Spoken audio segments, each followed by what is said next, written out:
ఈ వ్యక్తి ఒక నెల పాటు సముద్రంలో తిరిగాడు. ప్రతిరోజు అతను మరియు అతని కుటుంబం సజీవ చేపలను తిని బతికారు. కానీ ఒక రోజు అతను ఆకలిని తట్టుకోలేక మరోవైపు చూసి తన ముందు కూర్చున్న తన కొడుకును తినాలని ఆలోచించాడు. అయితే అతని కొడుకును ఆ క్రూరమైన తండ్రి తీసుకెళ్తున్న సమయంలో అతని తల్లి ఒక రాయిని తీసుకుని ఆ క్రూరమైన తండ్రిని చంపి సముద్రంలో పడేసింది. ఇప్పుడు ఆమె కూడా చేపలను తినడం మొదలుపెట్టింది. ముగ్గురు కుటుంబం సముద్రంలో తేలుతూ ఉండగా చివరకు వారు ఆకలితో చనిపోయే స్థితిలో ఉన్నప్పుడు రాచెల్ ముందు ఒక భూమిని చూసింది.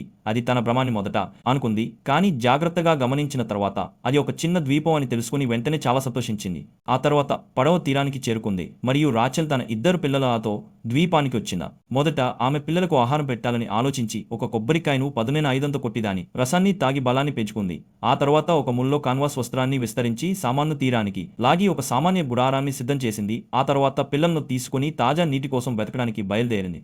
కొన్ని అడుగులు నడిచిన తర్వాత వారు ఒక తీపి నీటి సెలయేరును కనుగొన్నారు. ఆమె వెంటనే తన కేటిల్ను నీటితో నింపింది మరియు అరటిపండ్లు, బొప్పాయిలు మరియు ఈత చెట్లను చూసింది. ఈ పండ్లతో రాచల్ తన ఇద్దరు పిల్లలకు ఆహారం పెట్టగలిగింది మరియు వారు ఇక ఆకలితో చనిపోయే పరిస్థితి రాదు. కానీ అప్పుడు ద్వీపంలో వాతావరణం అకస్మాత్తుగా మారిపోయింది మరియు కొంత సమయం తర్వాత హెచ్చరిక లేకుండా భారీ వర్షం మొదలైంది. రాచెల్ పిల్లలను వర్షం నుండి కాపాడడానికి గుడారానికి తిరిగి తీసుకొచ్చింది. కానీ ఆమె సిద్ధం చేసిన గుడారం పనికి రానిదని తెలిసింది. దీనివల్ల ఆమెకు పిల్లలను దుప్పట్లో చుట్టి వర్షంలో బయట ఉంచడం తప్ప వేరే మార్గం లేదు. వర్షం ఆగిన తర్వాత వారి గుడారం చెల్లా చెదురైపోయింది మరియు రాచెల్కు కొత్త ఆశ్రయం నిర్మించాల్సి ఉంటుందని తెలిసింది. అప్పుడు అకస్మాత్తుగా ఆమె కొడుకు అమ్మా అని అరిచాడు.